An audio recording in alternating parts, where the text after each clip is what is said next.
Hindi masamang maging mabuti, lalo pangat yun naman ang kinakailangan ng bawat tao sa mundo. Sa pagiging mabuti, ang mundo ay tila nagbabago. Mas lumalamang ang kabutihan kaysa sa kasamaan na nais ibigay ng mga makasarili. Hindi mo kailangan na maging makasarili. Tama lamang na unahin ang sarili, ngunit wag na wag kang manlalamang ng iyong kapwa. Mommy, Daddy, kapag po ba naging mabuti ako, dadami rin pong laruan ko? Inosenteng tanong ng batang babae sa 2 taong kasama niyang nakaupo sa bench ng parke.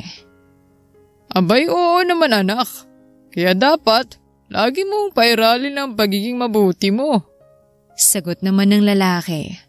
Marahan pa nitong sinuklay ang buhok ng kanyang anak at dinampian ng halik ang tuktok ng ulo nito. Napangiti na lang ng napakalawak si Karen Gonzalez habang pinagmamasdan ang pamilya na yon. Kanina kasi may lumapit na bata ngunit marumi ang itsura niya. Akala ni Karen ipagtatabuyan ng pamilyang yon ang bata. Ngunit iba ang ginawa nila. Nagbigay sila ng pagkain sa batang pulube, kaya naman tila nabunutan ng tinik ang bata. Malaking naging pasasalamat nito sa pamilya bago tuluyang umalis. Nasa parke ngayon si Karen para makapag-unwind siya dahil sa tingin niya'y nauubos na naman ang energy niya sa flower shop nila, pati na rin sa kanilang photo studio. Ang dalawang yon kasi ay ang family business nila. Tatayo na sana si Karen para sana umalis na roon dahil nakararamdam na rin siya ng pagkabagot at gutom. Yun nga lang, natuon ang pansin niya sa 2 binatilyo na may hawak na mga baso. Palimos po, pangkain lang. Sige na po. Pagkausap nila sa mga tao habang inilalahad ang basong hawak nila. Ang ilan sa mga nilapitan nila ay talagang hindi nagbibigay. Mabibilang lang sa daliri ang naghulog ng barya sa baso. May kaunting awa siyang naramdaman dahil doon. Kaya naman, naghalungkat na muna si Karen ng 2.50 sa kanyang pitaka bago siya lumapit sa 2 bata. Oh, mga bata, para sa inyo. Ibili niyo ng pagkain yan ha. Sabi ni Karen nang makalapit na siya sa pwesto ng mga ito. Hindi naman maipaliwanag ang tuwa sa mukha ng mga ito. Na tila ba nanalo sila sa loto. Ala, salamat po ate. Hindi po namin to ipang bibili ng rugby o anumang walang kwentang perang binigay niyo. Talagang para po to sa pagkain namin. Aning isang bata. Naiintindihan naman kasi talaga ni Karen kung bakit ayaw magbigay ng karamihan sa mga tao kapag may taong nanlilimos. Iniisip nila na ginagamit lang yon para sa walang kakwenta-kwentang bagay. Yun nga lang kasi, mas lamang kay Karen ang kagustuhan na makapagbigay. Nako, siguraduhin nyo lang ha. Kapag talaga nalaman ko na binili nyo yan ng kung ano, malalagot kayo sa akin. May halong pagbabanta ang sambit ni Karen. O siya, alis na ako. Ingat kayo ha. Paalam. Sabay paalam niya sa 2. Parehong kumaway sa kanyang 2 bata na siyang nginitian naman niya. Bago bumalik si Karen sa flower shop at photo studio nila na magkatabi lang, dumaan na muna si Karen sa fast food para kumain at mag-take out na rin para sa mga tauhan ng business ng kanilang pamilya. Dala naman niya ang Honda Civic niya kaya hindi siya mahihirapan na bitbitin ang mga tinake out na pagkain. Nang makarating na nga roon si Karen ay tuwang-tuwa ang mga tauhan at agad na ngang nilantakan ang mga pagkain. Tinatalian naman ni Rick Navarro ang kanyang pamangkin na si Hazel. Siya kasing guardian ng bata dahil ang mga magulang nito ay parehong nasa abroad. Dahil nga siya lang naman ang nag-iisang kapatid ng kanyang ate Jen, wala na siyang napagpilian pa kung hindi ako muna ang responsibilidad sa kanyang pamangkin, na kung minsan ay napagkakamalang anak niya. May pagkakahawig kasi sina Rick at Hazel dahil noong nagbubuntis si Jen, si Rick ang napaglihian nito. Tito, sabi pala ni Teacher Jessa, kailangan daw po namin malaman ng definisyon ng mabait. Hindi ba mabait po hindi nangaaway? Nakayuko si Hazel habang tinatalian dahil nga nakatutok ang atensyon nito sa iPad. Sumagot naman din agad si Rick kahit pa nga nahihirapan siya sa pagtirintas sa buhok ng pamangkin. Yun kasing gusto ni Hazel na ayos niya ngayong araw. Tama ka naman dyan, Zel. Pero ang pagiging mabait kasi, siya yung tipo ng taong kayang magsakripisyo ng kasiyahan niya para lang makapagbigay sa ibang tao. Yung taong handang magbigay kahit pa nga walang kapalit siyang matanggap. Ay, ayoko na pala maging mabait po, Tito.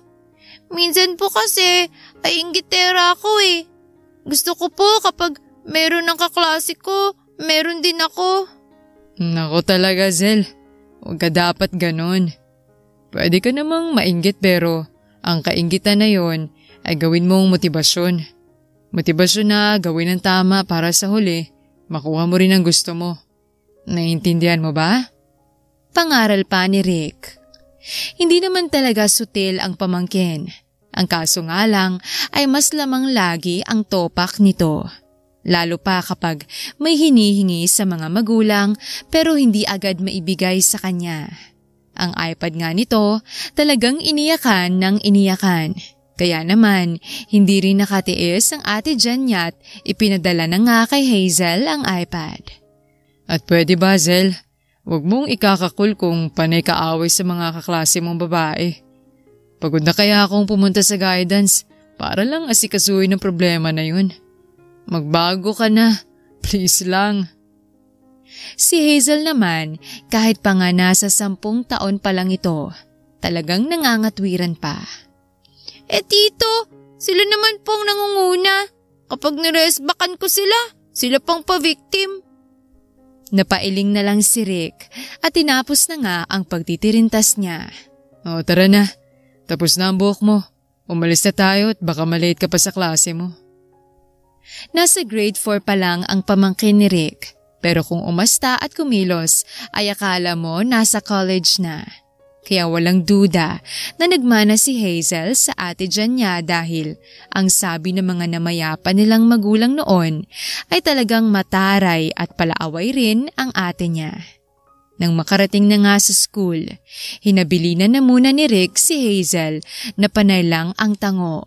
Pero alam naman niyang labas na naman sa kabilang tenga nito ang mga pinagsasasabi niya. Kung minsan, gusto na lang batukan ni Rick ang pamangkin. Pero mas lamang din talaga ang awa at pagmamahal niya rito. Kaya naman labis-labis na lang na pagtitimpi ang ginagawa niya para hindi masaktan ang pamangkin. Hazel Marie Navarro Santos, sinasabi ko talaga sa'yo. Kapag ako napatawag na naman ngayong araw sa guidance, itatakwil na talaga kita bilang pamangkin ko. Kaya ayus-ayusin mong desisyon mo sa buhay, ha? Konti na lang, ibibitin na talaga kitang patiwarik. Habilin ni Rick na may halong pagbabanta. Si Hazel naman, tinawanan lang siya at bumaba na nga sa Mazda at bago nito ibalibag ang pinto ng Mazda, kumaway na muna sa kanya si Hazel. Napapikit na nga lang si Rick bago pinaharurot ang kotse niya at nagpunta sa end station water refill. Yun ang itinayo niyang business dahil para sa kanya, mas marami ang nangangailangan ng tubig. Kaya magiging malakas ang negosyo na ganoon.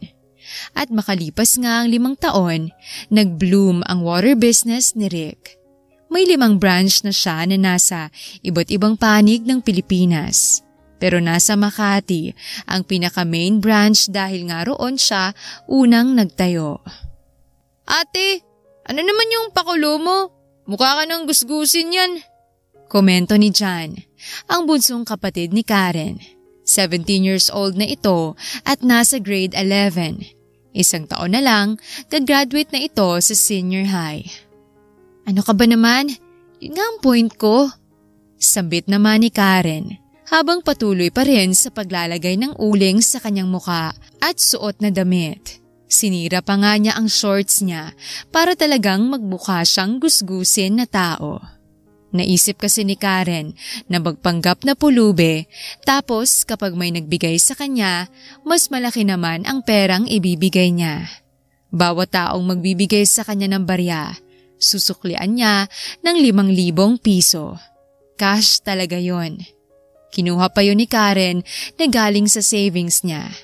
Gusto niya rin kasing malaman kung may mabubuti pang tao talaga sa mundo o sadyang ang mas lamang na ay ganid, kasamaan at wala na yung puso para sa kabutihan. Bahala ka na nga ate, sa kung ano yung trip mo. Basta wag ka lang pong uuwi na umiiyak ha. Isusumbo kita talaga kay ate Beth. Agad namang nag-react si Karen. Hoy, ano namang akala mo sa akin? Bata? Loko ka yata ha? Mabuti pa bumalik ka na lang sa kwarto mo. Mag-aral ka? Pagtataboy pa ni Karen sa kapatid.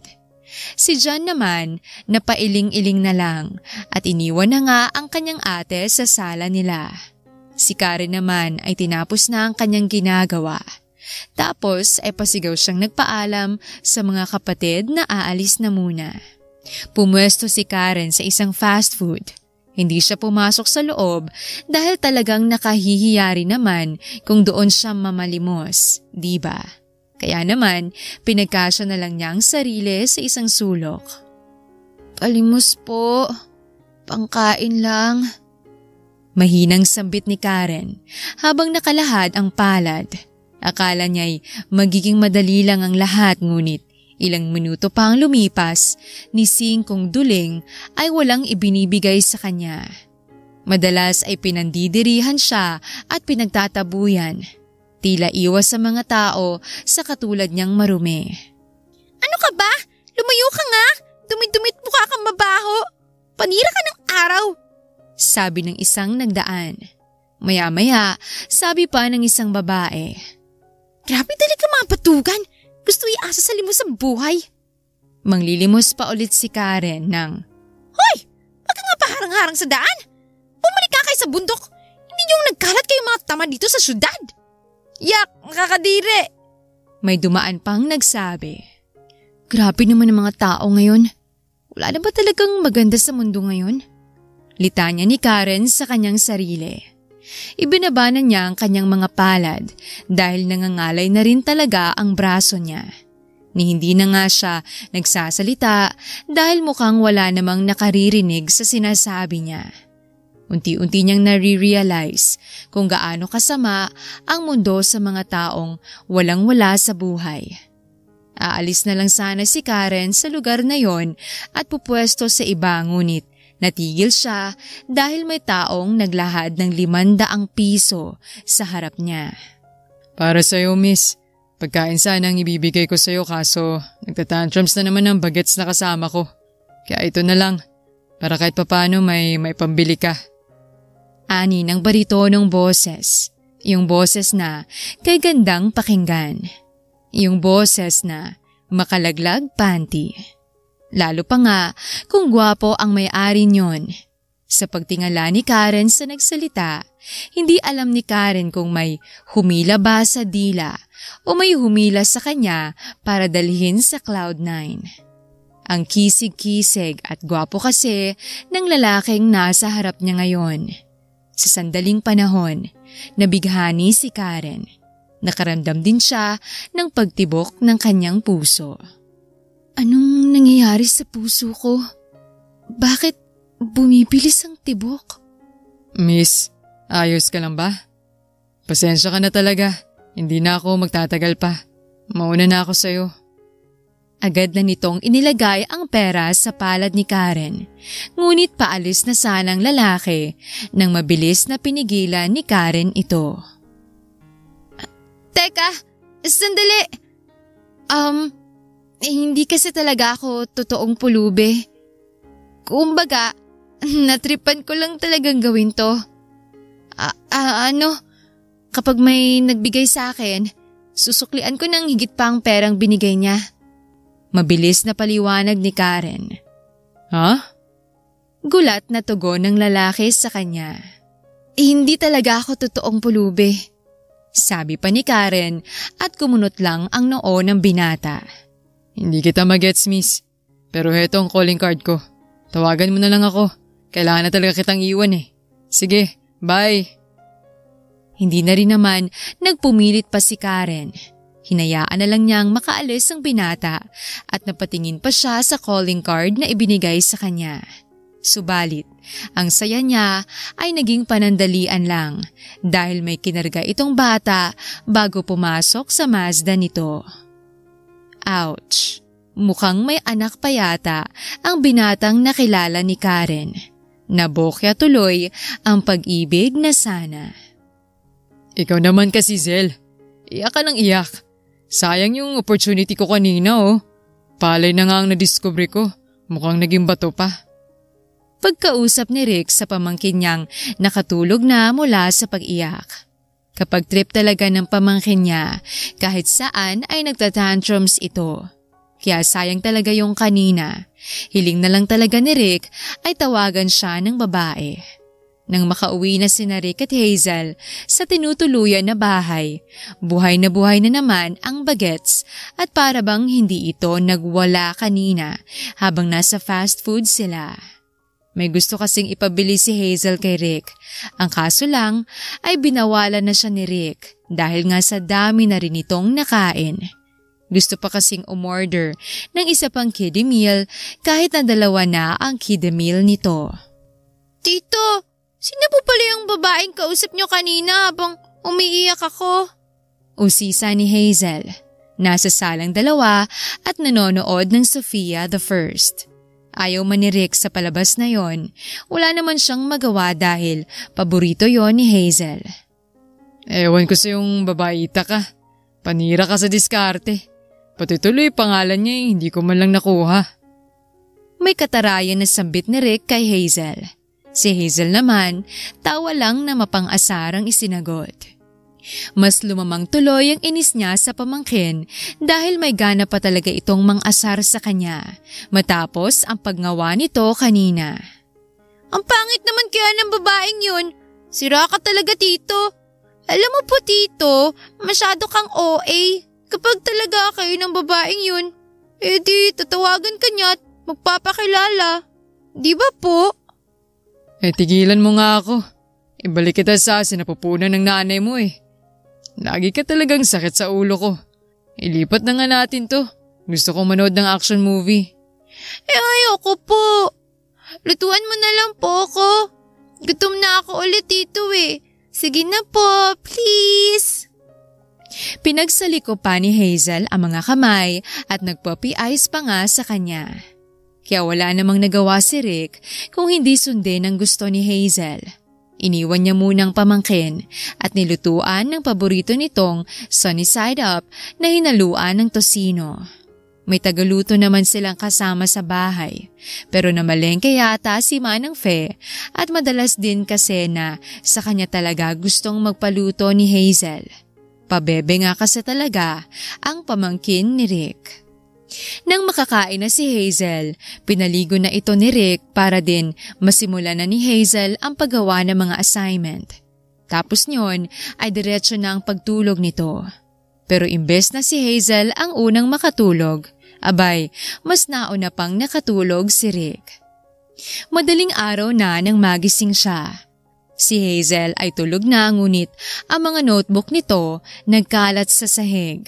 Kaya naman, inayos na muna yon ni Rick bago siya lumipat sa kwarto niya para ituloy ang tulog niya.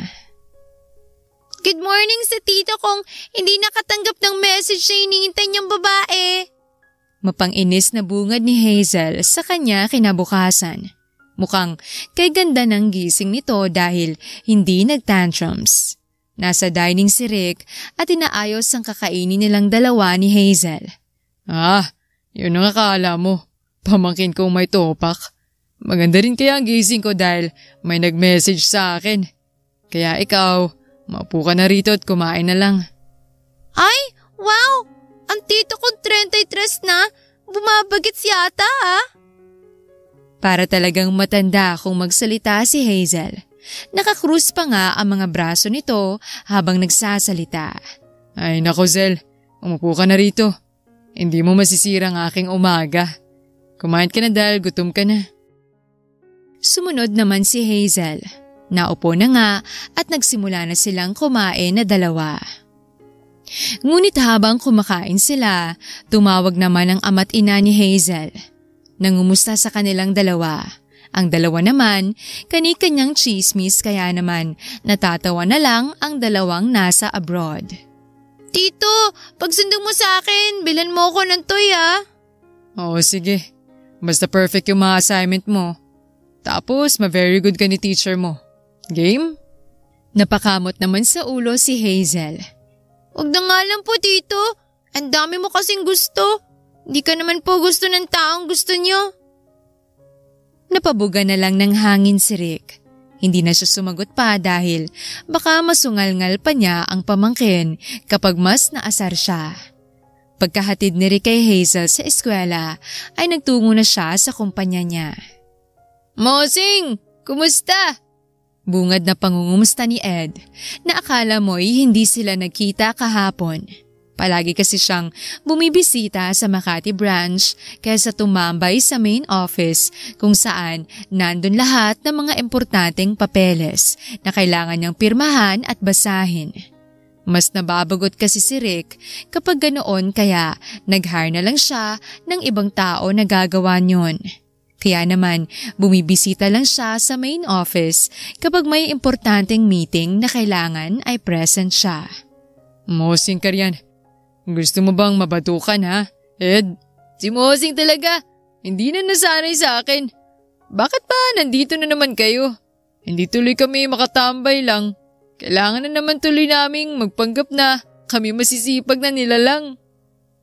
Natatanging si Ed lang talaga ang nakabibiruan ni Rick. Medyo may kakapalan din kasi mukha ng gunggong. Isa pa kasi, isa rin ito sa mga naunang na-hire niya kaya naging kampante na sa buhay. Wow, sorry kung nakakabala ko sa pagtambay mo. Sige po, Boss Ed. Maupo lang kayo rin at ako na bahala sa trabaho niyo. Sarkastikong saad ni Rick. Kaya naman si Ed napakamot sa kanyang ulo. Mosing talaga, basag trip lagi. Ito na nga ho. Babalik na sa pagtatrabaho, di ba? Iba talaga kapag 33 ka na pero wala ka pa ring jowa. Oo, baka naman nagka-jowa ka na, Mosing. Kaso lang nakalimutan mo kaya. Ayun tuloy, nataguan ng anak. Bubulong-bulong pang kunway ni Ed pero talaga rin namang pinaparinig niya yon kay Rick. Alam mo, kakaltukan na talaga kita, Ed. What if sisantahin na kita ngayon? Para naman matahimik na ang buhay ko. Gusto mo? Ay, sabi ko nga, magkuquiet na lang sa side ng lalaki na to. Sumenyas pa nga si Ed na parang sinizipper ang kanyang bibig bago kumuha ng galon at inasikaso na ngayon. Napailing na lang si Rick. Dumako naman siya sa ibang pwesto. Tiningnan niya ang ibang galon na nakasalang na. May isang napuno na kaya naman inasikaso na niya yon at nilagay sa tamang lalagyan. Tapos ay nagpresenta rin siya sa pagde-deliver dahil ang isang delivery boy nila ay nagka-LBM kaya umuwi. Nung sumapit ng tanghalian, kumain na muna si Rick bago sinundo ang pamangkin niyang mataray.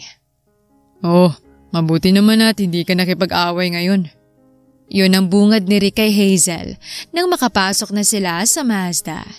Inirapan na muna siya ni Hazel bago sinagot. Boring nga po, tito. Absent kasi yung kaaway ko. Wala tuloy yung bago na naganap. Aba talaga nga naman. Nakaloloka talaga ang pamangkin niya. Wala pa nga siyang asawa at anak pero baka mamuti na talaga ang buhok ni Rick dahil kay Hazel. Mukhang dapat ay hanapin na niya ang babaeng nakita niya. 2 taon nang nakalipas sa isang resto bar. Lasing na lasing ang babae at talagang inaya pa siyang makipag one night stand. Pero tinanggihan niya dahil ayaw naman niyang abusuhin ang pagiging mahina nito. Nag-check-in na lang siya sa isang hotel at yung pinakamagandang suite ang pinili niya na matulugan nilang dalawa. Iyon nga lang, pagising niya, kinabukasan ay hayon. Naging si Cinderella na. Nag-run away ba naman kasi? Napatitig pa si Rick sa mensaheng natanggap niya. Gustong makipag-meet sa akin pero wala na siyang reply pa. Busy yata. Napabuntong hininga si Rick at maya-maya lang ay tumawag na ito. Napayes pa siya dahil binigyan na siya nito ng pangalan ng lugar kung saan sila magkikita. Pagising niya kasi kaninang umaga ay naka-receive na siya ng message mula kay Karen. Kaya naman talagang kay ganda ng umaga niya. Akala niya kasi talaga na hindi na siya papansinin pa ni Karen. Hi, ako to si Karen. Yung binigyan mo ng pera kahapon. Salamat pala ah. At pasensya ka na rin ah, nagpanggap akong pulubi. Hindi ko rin talaga alam na ikaw ang magbibigay. Kung minsan talaga, kung ano-anong trip sa buhay ni Tadhana, no? Nako, ayos lang yun. Masaya nga ako na nakilala kita eh. Gusto mo bang makipagkita sa akin? Mas maganda na makipag-usap kung nakikita mong taong kausap mo. Ngayon ay naintindihan na ni Rick. Ganun pa lang nangyari. Okay, sige. Anong oras ka ba available? Kahit ano namang oras ay okay sa akin. At hayon na nga, nagkasundo silang magkita. Mas naunang nakarating si Rick. Hindi naman siya naghintay ng matagal dahil makalipas nga ang ilang minuto ay dumating na rin si Karen. Hi Rick! Si Karen ang unang bumate. Siya rin ang unang naglahad ng palad na agad din namang kinuha ni Rick. Hi Karen, upo ka. Inilalaya ni Rick na makaupo muna si Karen, saka siya naupo na rin. Ganyan pala ang itsura mo. Ngumiti lang ang dalaga. Nag-order na muna silang dalawa bago nagsimula ang kwentuhan nila. Napuno ng tawanan ang table nila Rick at Karen dahil kung ano-ano talaga ang napag-usapan nila at puro pa tawanan. Hindi mo pala anak ang batang kasama mo. Akala ko talaga anak mo. Pamangkin mo lang pala.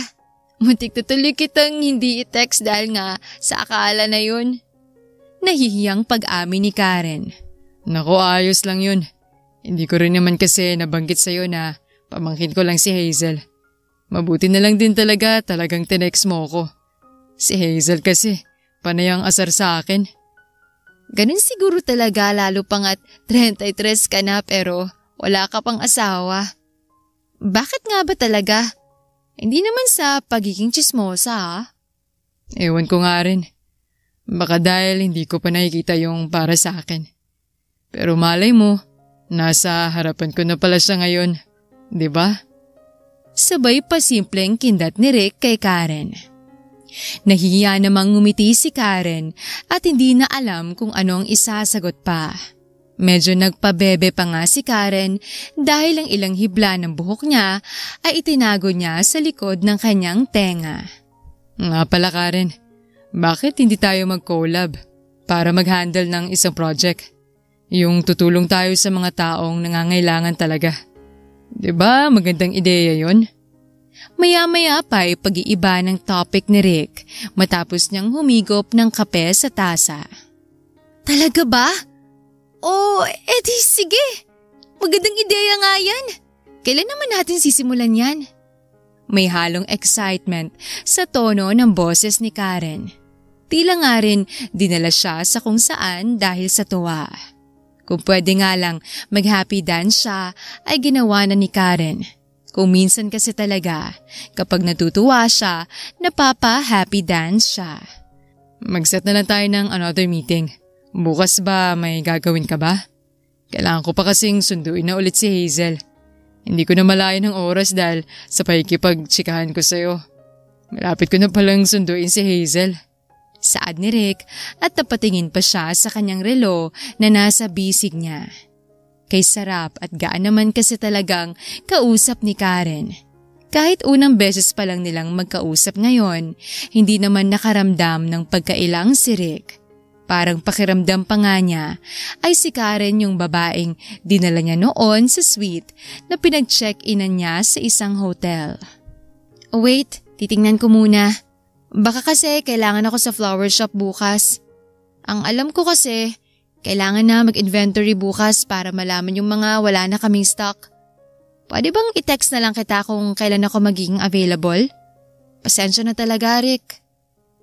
Gusto rin naman talaga ni Karen na maging agaran nga ang plano nilang yun ni Rick, pero may kailangan din siyang unahin. Lalo pa nga, siyang inaasahan sa mga business nila. Kung tapos na sana sa pag-aaral sina Nena at Jan, sila na lang sana ang hinabilina ni Karen. Kaso nga lang, hectic ang schedule ni Nena dahil nga isa na siyang student nurse at si Jan naman, busy rin sa extracurricular activity nito. Lalo pa nga na isa itong journalist sa school na pinapasukan. Huwag ka mag-alala, Karen. Okay lang yun. Hindi naman natin kailangan na madaliin ang plano. Lalo pa nga't plano pa lang naman. Siya, mauna na ako sa'yo ha. Kailangan ko na talagang umalis eh. Ingat ka ha. Bye. Tuluyang paalam pa nga ni Rick. Sige, ingat ka ha. Pahabol naman na saad ni Karen bago nga tuluyang mawala sa paningin niya ang binata. Lumipas ang 3 araw. Hindi agad nakapag-text si Karen. Nagsunod-sunod ba naman ang responsibilidad niya? Unay, 2 tao ang umabsent sa flower shop nila, kaya naman si Karen na rin talaga ang umasikaso sa inventory. Ikalawa naman, nagkaroon ng meeting sa eskwela ni Jan at siya ang pumunta. Kaya ngayong nagka-free time na si Karen, muli na nga niyang tinext si Rick. Kinamusta na muna niyang binata bago tinanong kung itutuloy pa nga ba nila ang plano nila. Akala ni Karen, magpapalitan lang sila ng mensahe ni Rick pero bigla na lang tumawag ang binata. Hindi pa niya alam noong una kung sasagutin ba ang tawag o hihintayin na lang na maging missed call yon. Sa bandang huli, sinagot na ni Karen yon. Uy, buti naman talaga nagparamdam ka na. Akala ko'y ghosted na ako. Tapos ang magaling ko pang pamangkin, panay na naman ang asar sa akin. Di raw kasi ako worth it kausap. May kasamang pagtawa yon habang nagsasalita si Rick sa kabilang linya. Napangiti na lamang si Karen dahil masyadong friendly ang lalaki at madaldal din ito. Ngayon lang siya naka-encounter ng binatang madaldal. Nako, sorry talaga Rick. Nabisi lang talaga ang person. Ngayong gabi lang din ako nagka-time. Kaya ngayon lang din kita naisipan na kausapin. Oh, paano? Bukas ay available ka na? Para mapagkasunduan na natin kung ano-anong kailangan natin at saang barangay ba tayo magsisimula. Sige, magkita na lang nga tayo bukas. Good night, Rick. Makatulog ka sana ng mahimbing. Good night, Karen. Sa mulingang pagkikita ni Rick at Karen, plinano na nila ang mga dapat nilang gawin. Naghanap din sila ng iba pang tutulong sa kanila, lalo na yung mga kakilala ni Rick. Kaya naman, mas lumaki ang perang nakalap nila. Sa unang pagkakataon, ang help project nila ay tuluyan na ngang naisakatuparan. Ang una nilang ginawa ay health check-up kung saan may check-up para sa ngipin, mga mata, kung may high blood ba at iba pa sa iba't ibang barangay. Congrats! Sabay na sigaw pa ni Karen at Rick. Saka sila nag-appear, pagkatapos ay malakas na natawa. Dapat mag-celebrate tayo. Suhestyon ni Rick na ikinatango ng dalaga. Magandang ideya yan. Saan natin isa-celebrate ang successful collab and plan natin? Doon tayo sa resto bar, Karen. Sagot ni Rick at doon na nga sila nagpunta. Habang kumakain nga sila ay umiinom na sila ng alak at ang nasa isip lamang nilang dalawa ay ang success nila. Pero nakailang boteng alak na sila at paunti-unti na silang nalalasing. Rick, alam mo, parang pamilyar ka sa akin. Parang nagkita na tayo dati. Komento ni Karen at mariin ang titig niya sa binata. Ako rin. Parang pamilyar ka. Sabi nito at hinawakan na lamang basta ang magkabilang pisngi ni Karen. Hinawakan niya mismo yon. Alam mo Karen, matagal ko na talagang gustong sabihin to. Ano naman? Napakaganda mo talaga, Karen. Kaya kahit mukha kang pulubi nun, napansin ko pa rin ang ganda mo. Nabubola ka naman, Rick. Naasar na sigaw ni Karen at natawa ito. Karen? Ano? Alikan kita ha. Bago pa makareact si Karen ay siniil na siya ng mariin na halik ni Rick. Akala rin ng binata ay pagtutulakan niya ito pero dahan-dahan din naman siyang tumugon sa mga halik nito.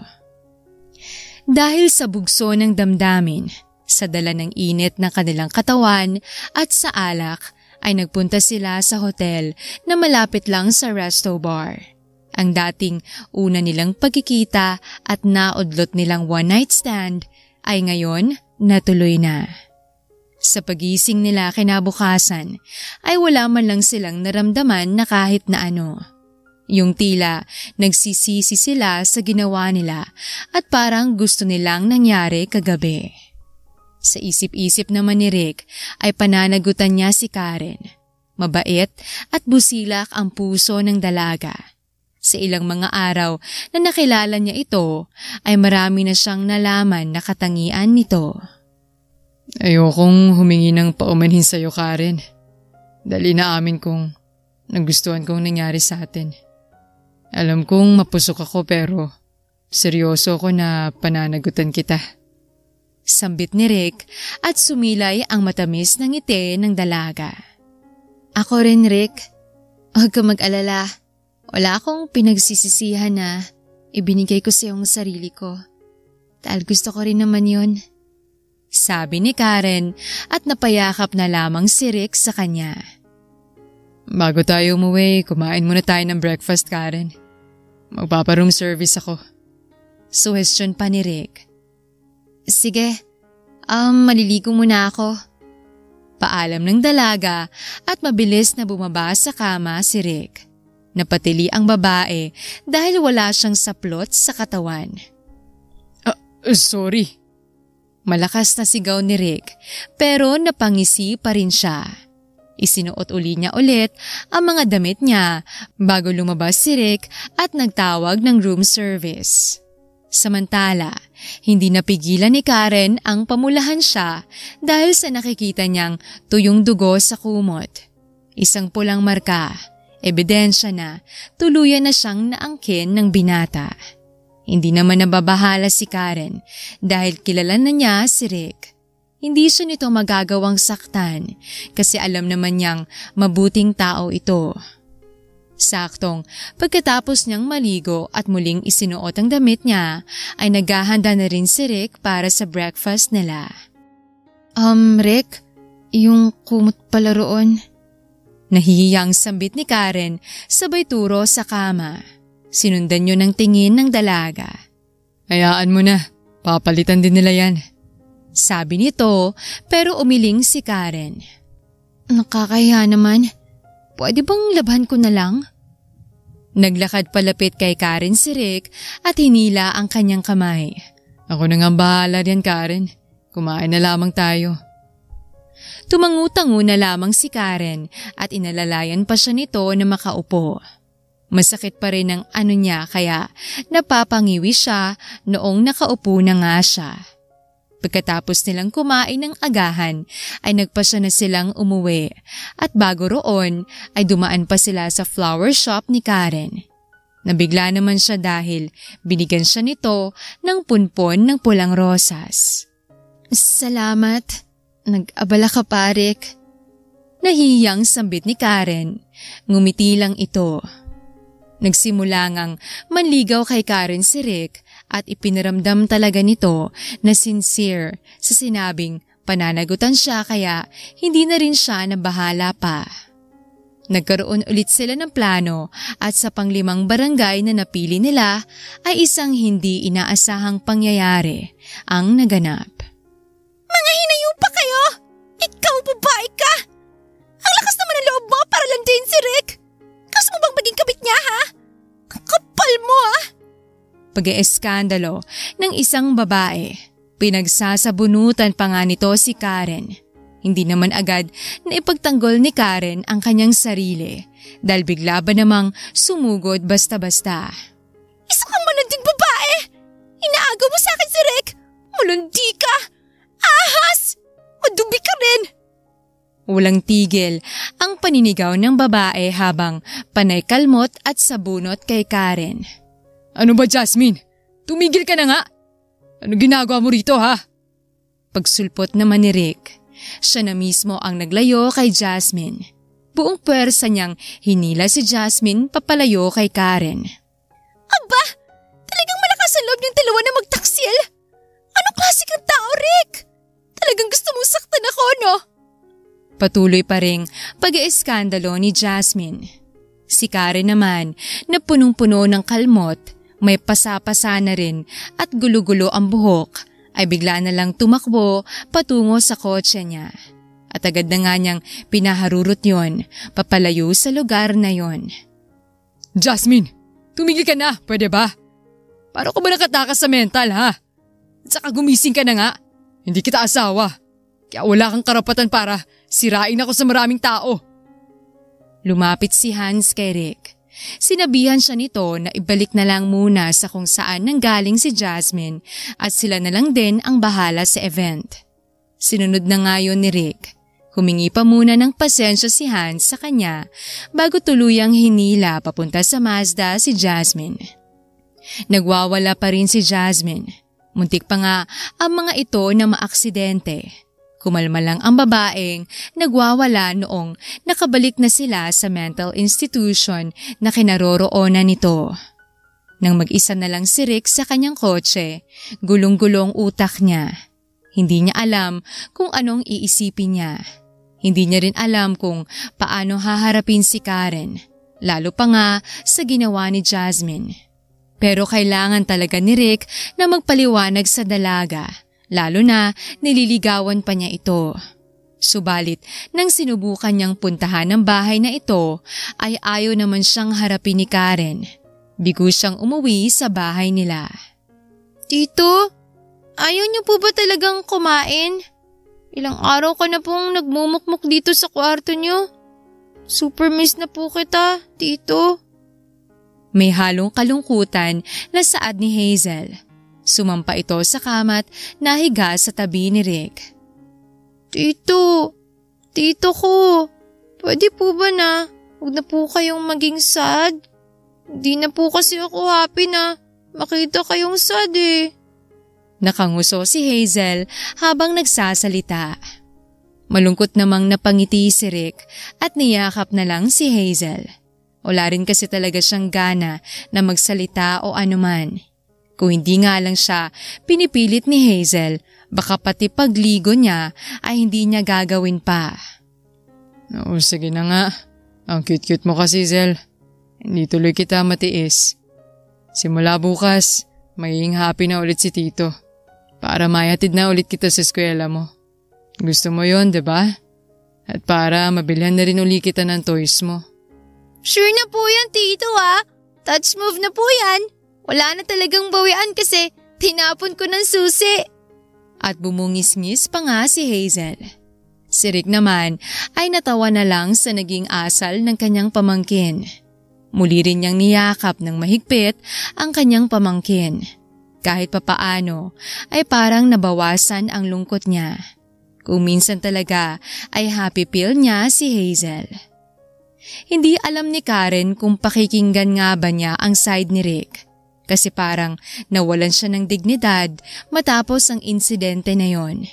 Pakiramdam ni Karen ang dumi-dumi na niyang babae, lalo na naibigay na rin niyang sarili niya sa binata. Oo nga't may gusto na si Karen sa binata at naniniwala pa rin siya sa sinabi nitong pananagutan siya dahil sa isang gabing ginawa nila. Karen, wala namang masama kung pakinggan mong side ni Rick. Hindi mo naman alam kung ano ba talagang totoo, di ba?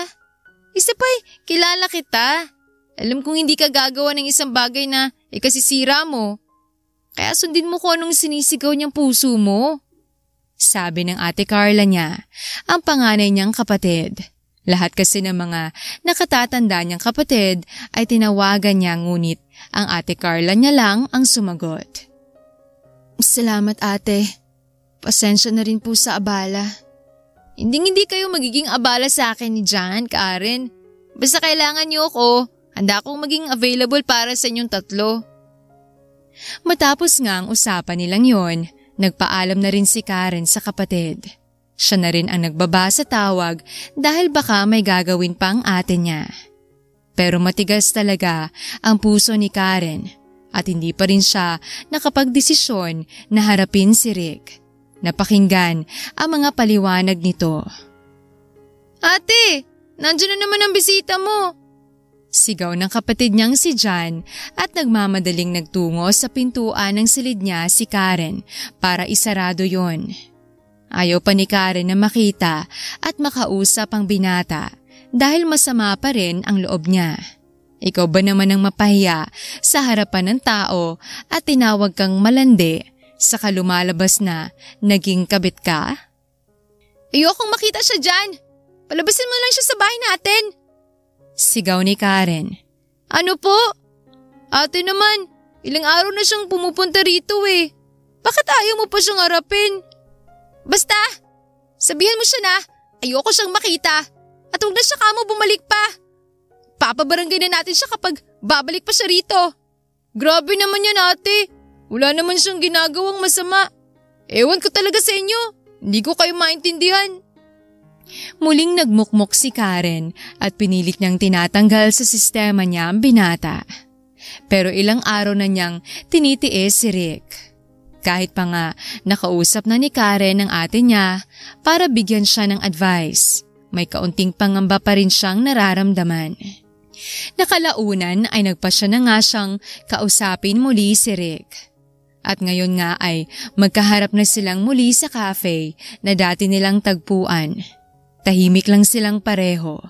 Walang bumabasag sa kanilang dalawa ng katahimikan. Tila pinapakiramdaman ang isa't isa. Patawad, Karen. Hindi ko alam na makapupunta si Jasmine doon.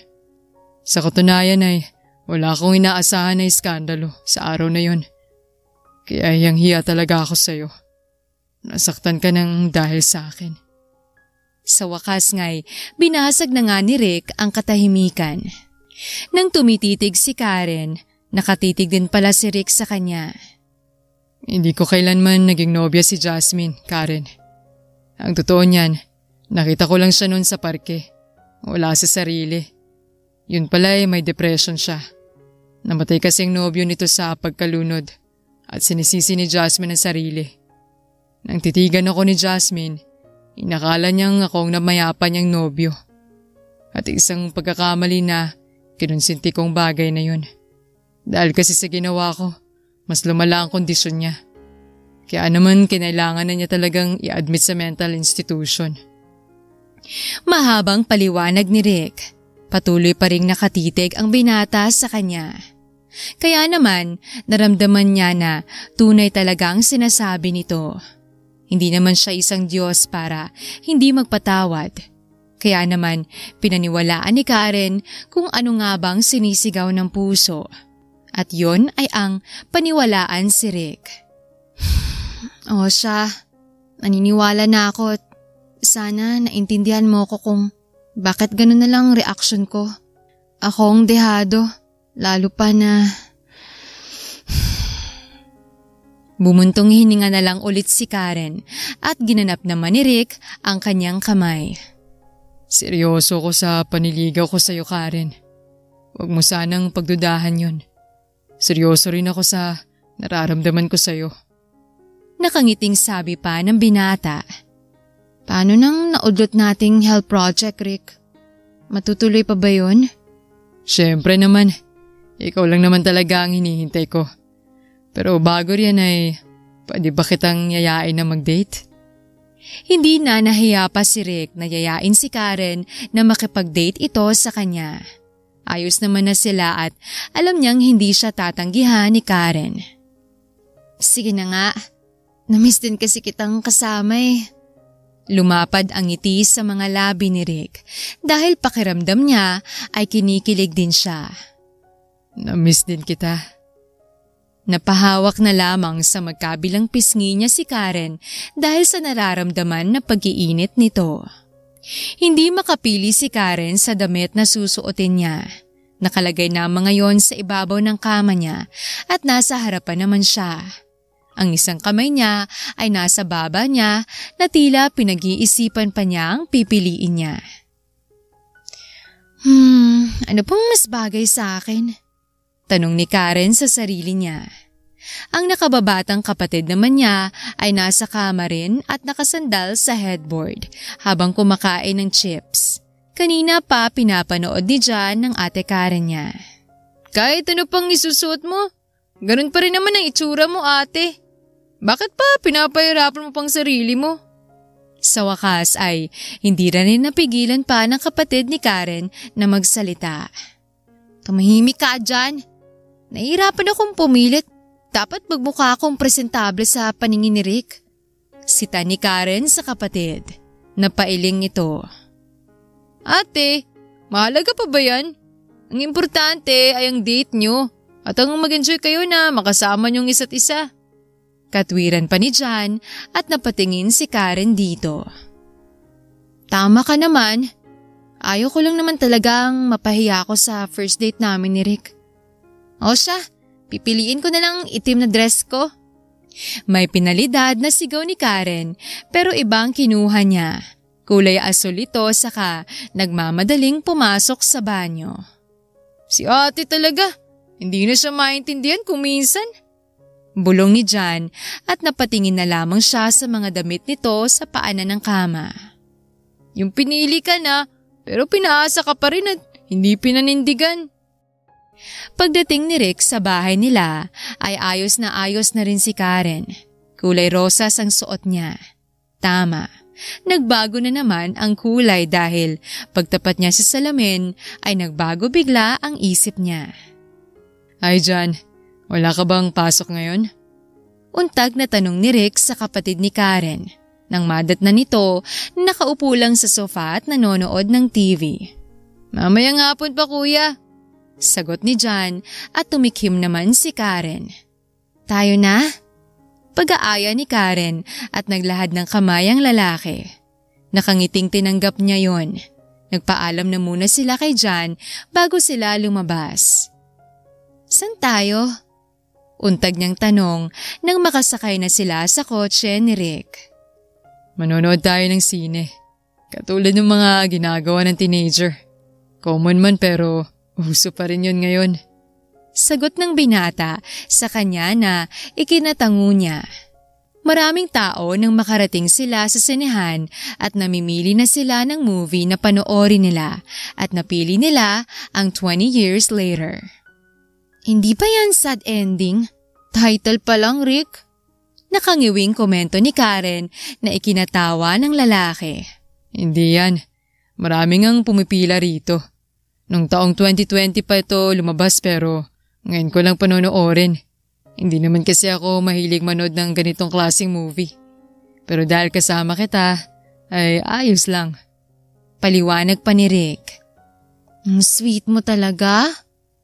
Kinurot pa ni Karen ang tagiliran nito at natatawang tinanggal ang kamay niya. Hinawakan yon at pinagsiklop ang kanilang mga daliri.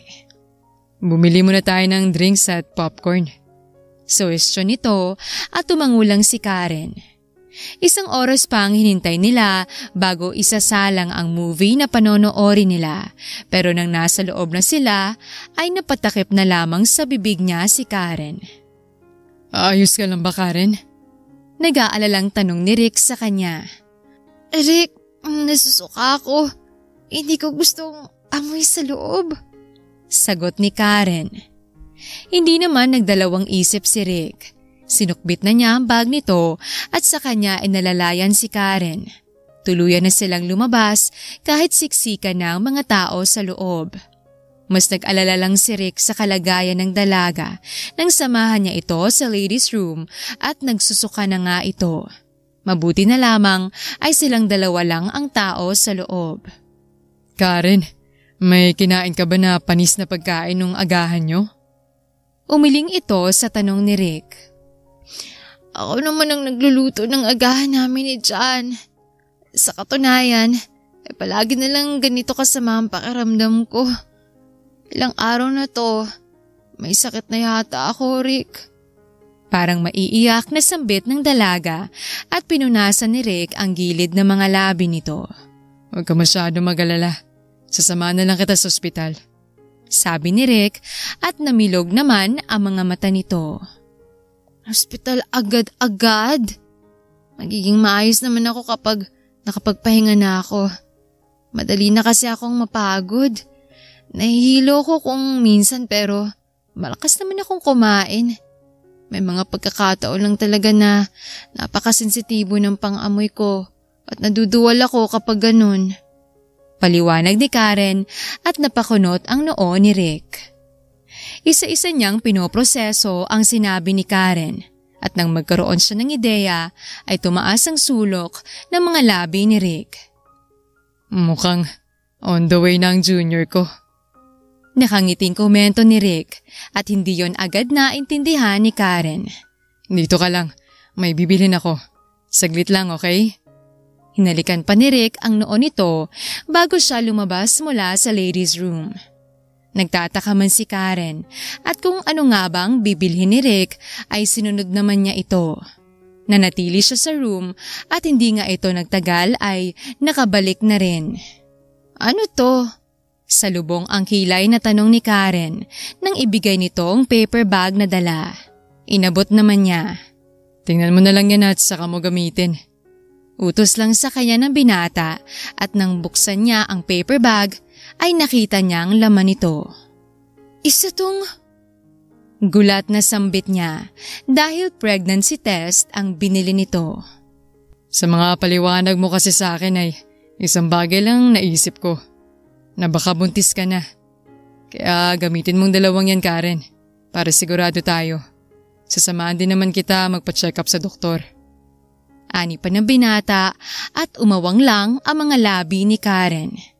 Walang nakikita si Karen na pagkabahala sa mga mata ni Rick. Na parang handa na rin itong maging ama at mabigyan ng malaking responsibilidad. Siya nga ay hindi niya naisip na posibleng sintomas na ng pagdadalang tao ang nararamdaman niya. Walang kaide-ideya si Karen. Kinakabahan ako, Rick. Nauutal na sambit ni Karen. Masuyong hinaplos nito ang magkabilang pisngi niya. Normal lang ang kabahan, Karen. Pero palagi mong tatandaan na nandito lang ako at hindi kita iiwan. Napangiti na lamang si Karen sa sinabi ni Rick. Dahil dito ay nagkaroon na siya ng lakas ng loob na gamitin ang dalawang bagay na magpapatunay kung siya ay buntis na. Humugot ng malalim na hininga si Karen at pagkatapos nyon ay tiningnan nila ni Rick ang resulta. Mariin pa ang titig nilang dalawa nang makita ang dalawang linya sa pregnancy test niya. Ito mismo ang unang napasigaw sa saya at pinaghahalikan na siya sa buong mukha niya na ikinatawa ni Karen. Salamat, Karen. Salamat dahil pinasaya mo ako. Daddy na ako. Daddy na ako, Karen. Umiiyak na sigaw nito at kahit si Karen ay nakaramdam na siya ng saya. Buntis na nga siya at may anghel na siyang aalagaan sa sinapupunan niya. Hindi naman sila agad umuwi. Dinala na lamang ni Rick si Karen sa isang lugar na tsak niyang hindi sasama ang pakiramdam nito. Kumain pa sila sa mamahalin na restaurant saka sila umuwi sa bahay ni Karen. Magpapaset ako ng appointment sa obigay ni Karen. I will ask my sister for that. Sabi ni Rick. Bigla namang kinabahan si Karen. Sasabihin mo sa ate mong tungkol dito, Rick? Of course, Karen. Bala ko rin naman na ipakilala ka sa pamilya ko.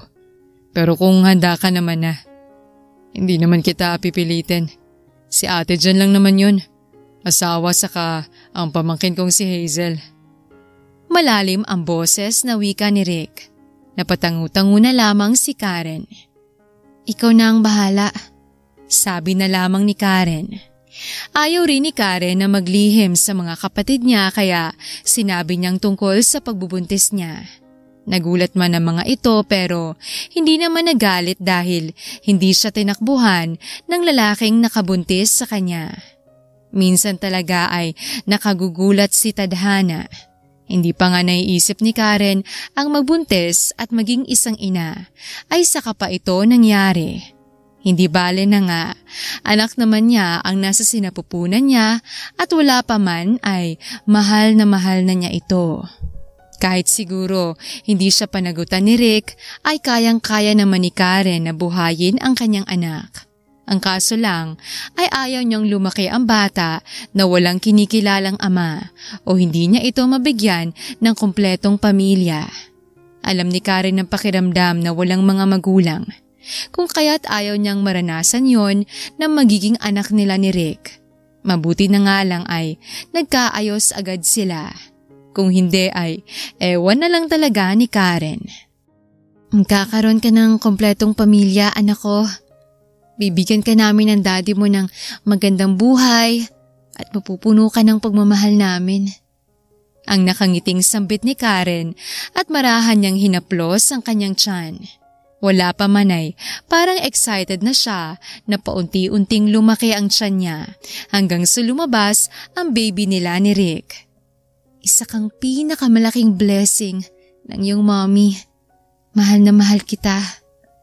2 araw lang ang nakalipas ay nadala na ni Rick si Karen sa klinik ng OB-GYN na kilala ng kanyang ate.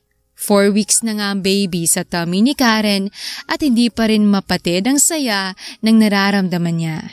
Natatawa na lamang si Karen dahil hindi pa nga siya sinasagot ng ama ng magiging anak niya at manliligaw pa lamang niya ito ay nakabuo na agad sila. Sa biyahe pa lamang patungo sa mansyon ng pamilya ni Rick ay aligaga na si Karen sa magiging itsura niya at kung paano niya haharapin ang mga ito. Ayos na ba ang suot ko, Rick? Hindi ba masyadong mapulang lipstick ko? Ang buhok ko'y ayos lang ba kung hindi siya nakatali? Ang bulaklak na dala ko, ito na ba talagang paborito ng ate mo? Sunod-sunod na tanong ni Karen kay Rick at napahalakhak ang binata. Rick naman, tinatanong kita kaya huwag mo naman akong pagtawanan. Napasimango tuloy si Karen. Nais niya lamang magmukhang professional talaga. Alam ni Karen na matagal nang namayapa ang mga magulang ni Rick at ang tanging pamilya na lamang nito ay ang nakatatandang kapatid nito at pamangkin. Pareho silang ulila na sa mga magulang, pero ayos lang naman yon dahil may mga kapatid pa sila. Karen, ayos na. Wala ka nang dapat ikabahala pa sa itsura mo. Maganda ka na at mukha ka nang artista oh. Mas maganda ka pa kaysa sa mga sikat na aktres sa bansa natin. Yang bulaklak ay paborito ni ate. Pink tulips. Madalas ay regalo yan ng asawa niya. Pagpapalakas ng loob na usal ni Rick para hindi masyado kabahan si Karen. Sorry, first time ko kasi ang ganito, Rick. Normal naman ang kabahan ako ng ganito. Lalo pa na pamilya mo sila. Natatakot lang din ako na baka hindi nila ako magustuhan. Na baka mukha akong dukha sa paningin nila. Paliwanag pa ni Karen. Pinisil ni Rick ang baba niya at matamis siya nitong nginitian. Katulad na nga ng sinabi ko, ay maganda ka. Walang maipupo ng pamilya ko sa'yo, Karen. Maganda ka na nga at mabait pa. Magugustuhan ka nila, lalo pa na ikaw ang gusto ko. Ani ng binata at napayuko si Karen. Kasi tumaas na naman yata ang dugo niya sa ulo. Nagiinit ang magkabilang pisngi niya. Natatawang hinalikan nito ang mga labi niya. Doon lang namalaya ni Karen na nakahinto na palang kotse ni Rick, kaya nagagawa na siyang halikan. Nagsalo pa sila ng mainit at matamis na halik bago sila nagpasyang bumaba sa kotse.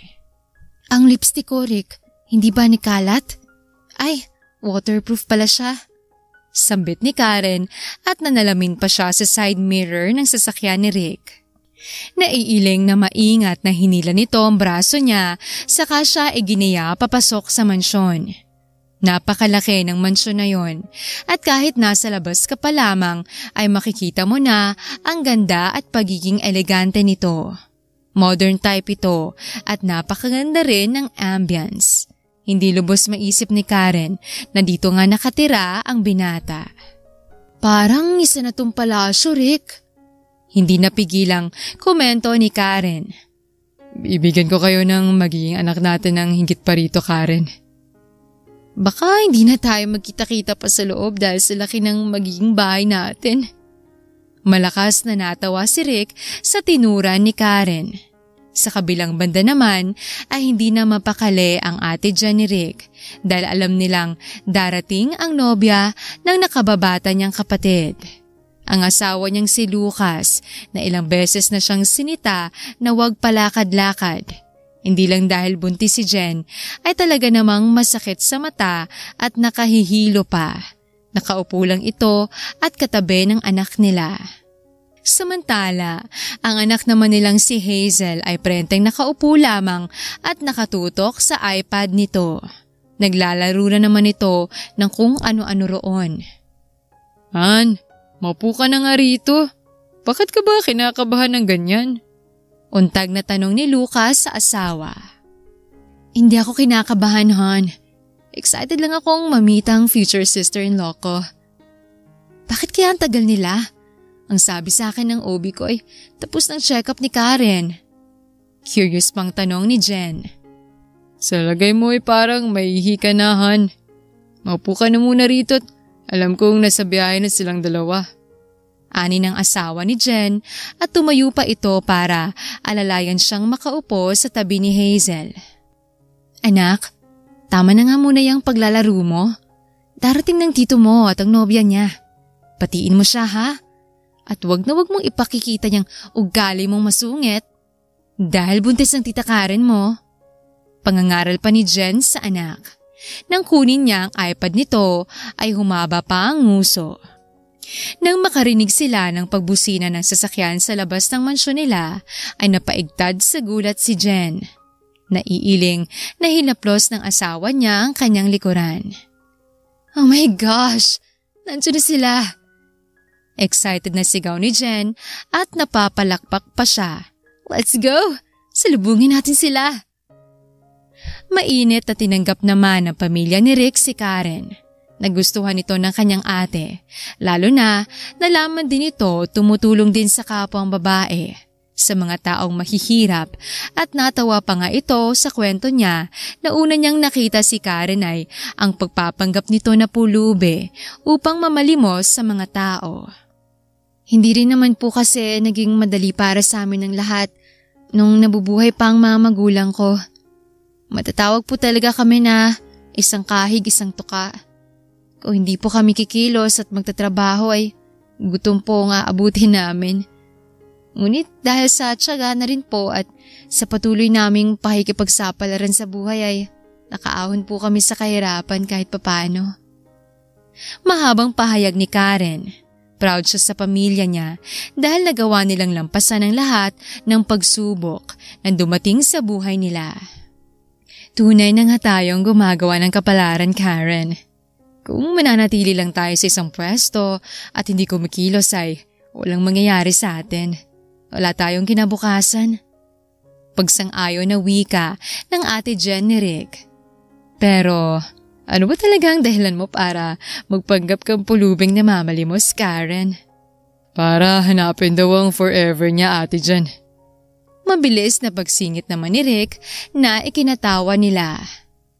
Gusto ko lang po na mapatunayan kung Meron po bang mga taong busilak ang puso at handang tumulong sa kapwa kahit walang-wala na po sila? Minsan po ay sila ang mapagbigay. Paliwanag na sagot ni Karen. Kung sino pa ang walang-wala at mahirap lang, sila pang nagbibigay ng tulong sa kapwa natin. Tama ka riyan, Karen. Masaya nga ang unang pagkikita nila at walang ibang ginawa ang ate ni Rick kundi ang tila alagaan si Karen kahit alam nila na buntis din ito. Talaga namang nagkasundo ang mga ito at tila nakalimutan ang mga kasama nila. Habang palaki ng palaki ang umbok ng tiyan ni Karen, ay pinagpatuloy pa rin nila ang health project nila at marami na nga silang natulungan, lalo na sa mga pamilya na kailangan talaga ng tulong.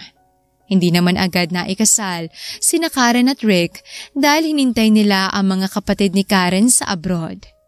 Kaya ang ginawa nila ay civil wedding at magsama na sila sa iisang bubong. Nagpapatayo pa lamang ng bahay si Rick na katabi ng bahay ng ate niya. Kaya sa bahay ng asawa niya nanatili at syempre naman inaalagaan niya ang mag-ina niya. Pero masyadong maselan ang pagbubuntis ng asawa niyang si Karen. Hanggang sa sinabi ng OB-GYN nito na isa lang sa CS-section ang kanyang asawa. Hindi lang naman kasi isa ang magiging anak nila. 3 mismo. Magiging ayos kaya sila, Ate Jen? Nag-aalalang tanong ni Rick. 2 linggo pa lang ang nakararaan nang mag7 buwan ang sanggol sa sinapupunan ni Karen. Oo naman, malakas ang asawa mo, Rick. Alam kong pati na ang mga anak mo. Bakit kasi sharpshooter ka? Hinaluan ng pagbibiro ang sinabi ng ate Jen niya para naman hindi siya kabahan ng husto. Ate naman, kinakabahan na nga ako nakuha mo pang magbiro. Nakasimangot na sabi ni Rick. Pinisil nito ang pisngi niya. Gusto ko lang naman na pagaanin ng kabang nararamdaman mo, kapatid. Ate, bakit kaya ganito? Naging mabuti naman po kami ni Karen sa mga tao. Marami na po kaming natulungan. Pero bakit ganito ang buhay na ibinigay sa amin ni Lord?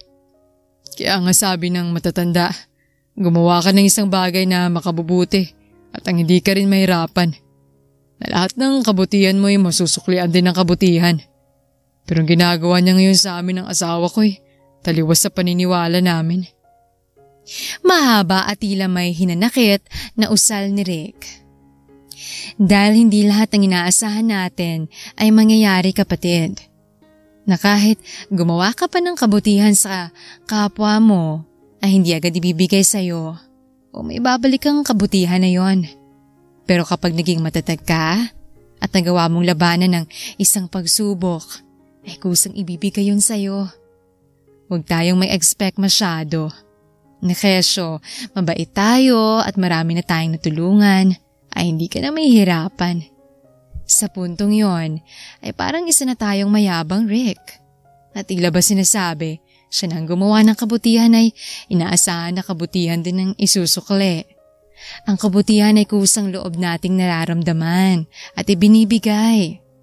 Hindi yan naghahangad ka rin ng isang bagay na higit mo pang naibigay sa ibang tao. Kapatid ko, ang sabihin mo na lang, ginawa ko ng nararapat at ikaw na pong bahala sa buhay na maibibigay mo sa akin. Na kung ano man yun, buong puso kong tatanggapin. Ang gawin lang natin ay magdasal na magiging maayos ang mag-iina mo. Hanggat may tiwala ka sa kanya, hindi niya tayo pababayaan. Mahabang sambit ng ate ni Rick at marami siyang na-realize na mga bagay-bagay. Tanging pagdasal na nga ang magagawa ni Rick para maging ligtas ng sarili niyang pamilya at narinig naman ang panalangin niya. Naging maayos ang mga ito, subalit kailangang manatili na muna ng ilang buwan ang mga anak nila, roon mismo sa incubator. Mahimbing ng tulog ni Karen at nailipat na ito sa private room. Masuyong hinalikan ni Rick ang noo ng asawa niya at ang likod ng palad nito. Mahal na mahal kita, Karen. Salamat at hindi ka sumuko, mahal ko. Naluluhang sambit ni Rick sa natutulog niyang asawa. Ang ate dyan ni Rick ang nagbantay sa asawa niya at ang kuya Lucas naman niya ay inaasikaso nito ang bills ng mag-iina niya. Sila naman ni John at Hazel ay nagtungo sa nursery room para silipin ang triplets. Nakapasok sila sa loob na suot ang hospital gown. Arvin, Vernon, Cadley Navarro. Ito ang nabasa niyang pangalan ng mga anak niya at sunod-sunod ang pagtulo ng mga luha ni Rick nang makita na niya ang bagong silang na sanggol. Maraming aparatus ang nakasabit sa mga katawan ng mga ito at namumula pa ang balat. Hala po tito, super tiny po nila. Komento ni Hazel. Si John ay hindi na rin napigilan na tumulo ang luha niya sa kanyang pisngi. Naawa siya sa kalagayan ng mga pamangkin niya. Laban lang ABC, kayang-kaya niyo to. Para saan pa't nagawa niyong makipaghabulan at makipaglaban sa sperm ng tatay niyo? Tanong ni John na hinaluan ng pagbibiro para lang pagaanin ang atmosfera nila. Namilog ang mga mata ng batang kasama nila at si Rick naman ay mahinang natawa. Mahal na mahal kayo ni Daddy, Arvin, Vernon at Cadley. Buong pusong sambit ni Rick sa mga anak niya na puro lalaki. Nagising na rin si Karen at una nitong hinanap ang mga anak nila. Naiyak pa nga noong makita nito ang triplets. Gayunpaman ay naging masaya pa rin sila. Naunang na-discharge si Karen at binibisita na lamang nila sa ospital ang kanilang mga anak. Hindi rin naman tumigil ang mag-asawa sa panalangin nila. 2 buwan ang nakalipas at ngayong araw na ito ay makalalabas na rin ang triplets nila. Excited silang lahat, lalo pa na kumpleto na ang mga kapatid ni Karen at nandoon na ang mga ito sa bagong bahay nila. Welcome home, ABC! Ang masayang bulalas ng pamilya nila. Sina Karen, Rick at Ate Carla ang bumuhat sa sanggol. Ang ate dyan naman ni Rick ay 1 linggo na rin ang nakalipas matapos itong manganak. Thank you raw po, mga tito at tita. Ang masayang sambit ni Karen. Sa huli ay naging maayos din ang mga anak nila at nagkaroon din naman ito ng normal na buhay. Hands-on sa pag-aalaga sina Karen at Rick. Araw-araw nilang pinaparamdam ang pagmamahal nila sa mga ito. Kaya lang, lumipas ang ilang taon ay tila naging sutil ang mga bubuit. Naikasal naman na sila. Hindi na nga lang nasundan pa ang triplets dahil natakot na si Rick. Kontento naman siya. Anak naman, bakit ang dudungis niyo? Tila maiiyak na tanong pa ni Karen sa anak niyang si Cadley na puro uling na yata ang nasa mukha at damit nito. Maingat niyang pinunasan ang nasa pisngi nito. Ang dalawa naman ay nakapila sa likuran nito. Ang dami kong coins, Mami, oh. Ganito pala ang sinasabi ni Daddy na mas okay na raw pong mamalimos kaysang magnakaw. At nangatwiran pa nga ang anak ni Karen na si Cadley. Oo nga po, Mami. May pambaon na po ko bukas. Kahit wag na po kayong magbigay sa amin ni Daddy. Pagsang-ayon na saad ni Arvin, ang panganay nila ni Rick. Ako po, Mami. Pagkain na ibinigay sa akin. Nanlaki ang mga mata ni Karen sa sinabi ni Vernon. Vernon naman, anak. Baka maruming pagkain ng kinain mo. Sigaw ni Karen. Hindi po malinis po yun. Sabi nito. Ang sabi po ni Daddy, Mami, nakilala ka po niya nung pulubi ka pa at namamalimos ka. Kaya po ginagaya ka namin. Masaya naman po, Mami. Paliwanag naman ni Arvin. Napasa po na lang sa noo niya si Karen. Ang asawa niya kasi ay kung ano-ano nang sinasabi sa mga anak nila. Si Rick naman ay yon ang eksenang nadatnan niya sa sala ng bahay nila. May dala siyang pasalubong sa mga ito. Hi guys! Bati ni Rick at kinuha na niyang atensyon ng mga ito. Daddy! Sigaw ng 3 suwail na bata at patakbong lumapit kay Rick. Napangiwi siya nang madikitan na rin siya ng dumi. Kasalanan mo talaga yan, Rick eh. Paninisi sa kanya ng pinakamamahal niyang asawa. Natawa lang si Rick at hinugot ang panyo sa bulsa ng pantalon niya. Ibinaba niya sa sahig ang dala niya. Isa-isang pinunasan ni Rick ang pisngi ng kanyang mga anak. Mga anak, hindi naman kasi ganun.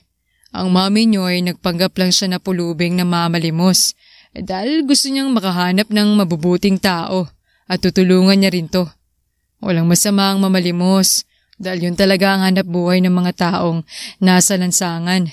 Doon sila nabubuhay at kayo naman, may pera naman ang daddy niyo. Hindi niyo kailangan yun. Magsisipag sa trabaho si daddy para sa inyo. Nangako kami ng mami niyo na bibigyan namin kayo ng magandang kinabukasan. Mahabang pangangaral pa ni Rick at tumango lamang ang mga ito. Tumayo si Rick at nilapitan niya ang asawa. Hinalikan niya ito sa mga labi bago sa noo. Mahal ko, tatanda na yata ko nang maaga nito. Napakasutil ng mga anak mo. Mahinang reklamo ni Karen. Ngumisi lang si Rick. Sasamahan kita sa pagtanda mo, mahal ko. Nakangiting sabi ni Rick. Arven, Vernon at Cadley. Tara, paliliguan kayo ni Daddy. Maghahanda muna ako ng merienda. Pagkatapos nyon ay salo-salo na silang kumain ng merienda at nagkwentuhan na lamang sila. Nasya namang pagdating ni Hazel at nakisalo ito sa kanila. Ang mabubuting tao ay nakararanas din naman sila ng hirap. Na hindi porket maayos ang buhay nila ay magpapatuloy sila sa tila perpekto ring buhay.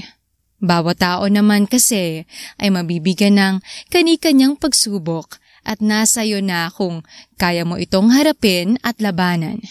Nabigyan ng solusyon.